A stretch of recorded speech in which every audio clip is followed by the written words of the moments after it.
Hi there! So today, I'm going to do a little bit different kind of harvesting. I'm going to harvest some of our herbs and show you how to put these away for the winter.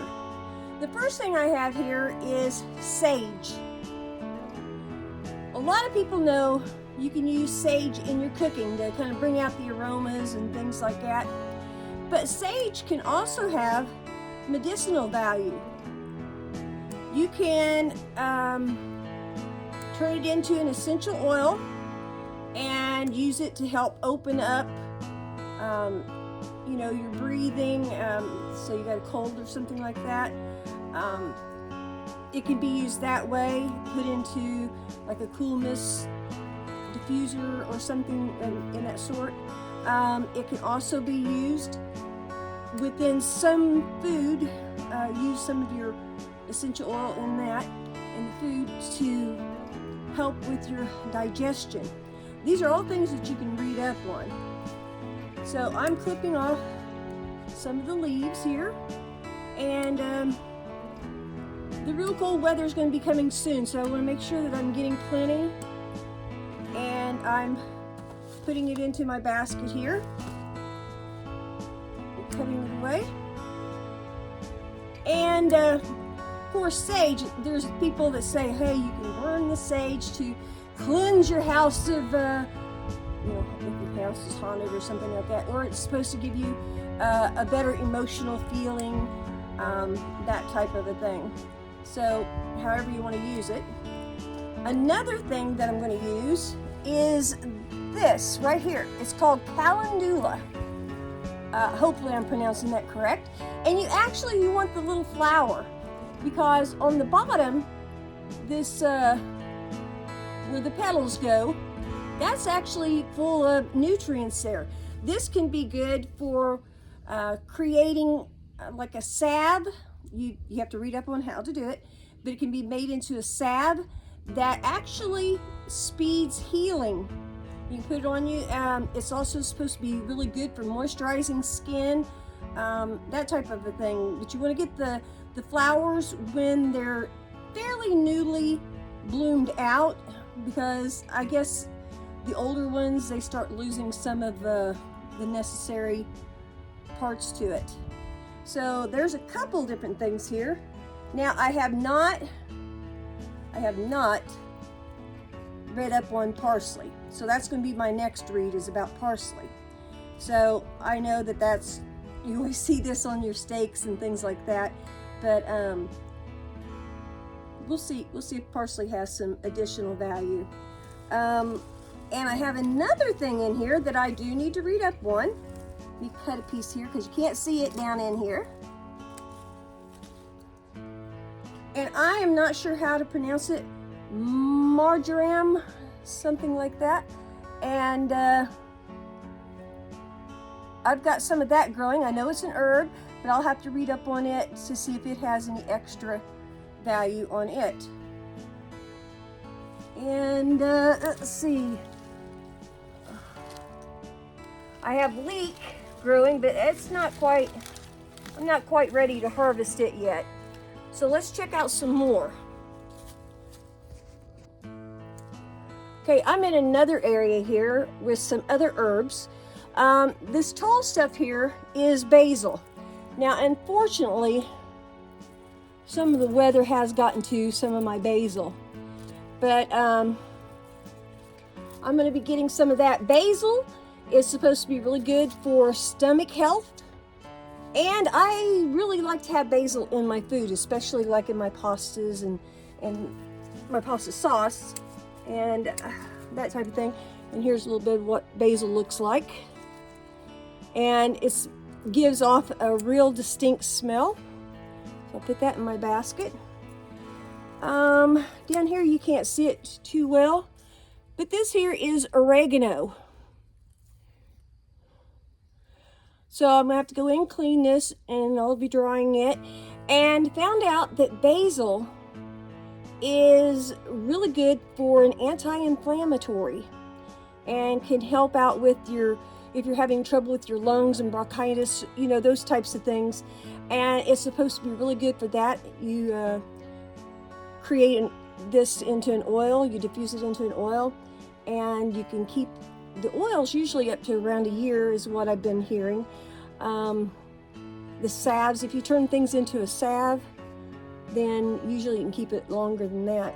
So I'm going to be getting some more cuttings from these and then taking them in. So let's check it out. Okay, so I brought my basket in, and I've got my items in here kind of separated so that I'll remember what they are. And we're going to talk a little bit about how to do the drying of these different herbs.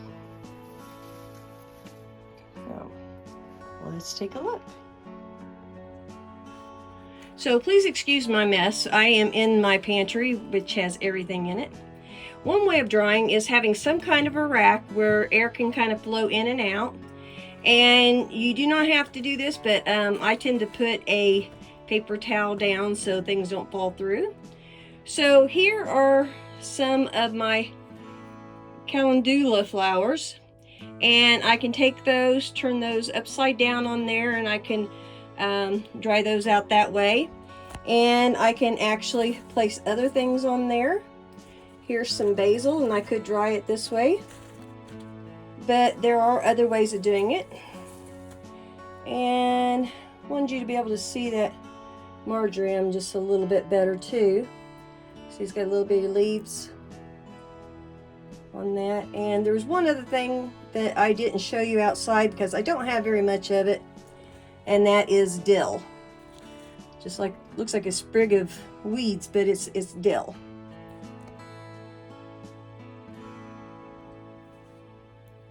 So another way, and probably a little quicker way of drying out herbs, is using one of these. And this is one of the old-fashioned dehydrators. And it runs by having a very low setting of heat come up through there. And that's my drip pen. And you can see, you can take off a layer. You can see how they have all the holes in there.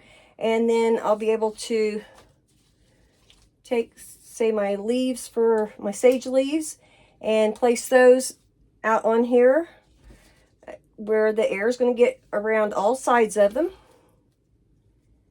And I'll do that also for the other ones that we have. Okay, so now I've got it filled in there. Several layers of different items. Got a few things still drying this way, some that I just didn't have enough room for. So we'll check back in a few days and see how it's doing. Well, I checked this after just a few hours and noticed that things had really started drying out fast. So my leaves here, they're crunchy and all. So I'll have to go through each one of the layers there, check it out, and then I'll take them and start putting them into a airtight container and seal it up and have it. And if I look over here, these are still very, very moisture filled. And the reason why you need to get all the moisture out before you start using them is because if you're going to infuse it into the oil, you need the oil to be able to really soak into what you have here. Okay, so now I have my dried herbs into some containers here, airtight containers. And you need to check online or somewhere, see how long they keep for. Some may keep for like 3 months, or some may keep for a year or more. And I used some old jars I had. They just cleaned them out, put some new labels on them. And one thing I invested in is this mortar and pestle so that I can grind them up. Okay, another thing I did was I took part of my oregano and I put it in some olive oil. So I am diffusing the oregano into this oil, and I can use this for multiple uses. I can use it in cooking. I can use it for medicinal purposes. I know it looks kind of gross right here. I do keep this in a window. If I wanted to hurry the process along, I could have put it in like a double boiler on top of the stove. But I thought, well, I'm just going to try this way. So give it a try. You never know. We look forward to hearing from you. You can contact us by email at chamberlainff@gmail.com. Like us and subscribe to Facebook and YouTube at Chamberlain Family Farms. We're also available on Rumble at Chamberlain FF. We really look forward to hearing from you. Give us some ideas. Bye.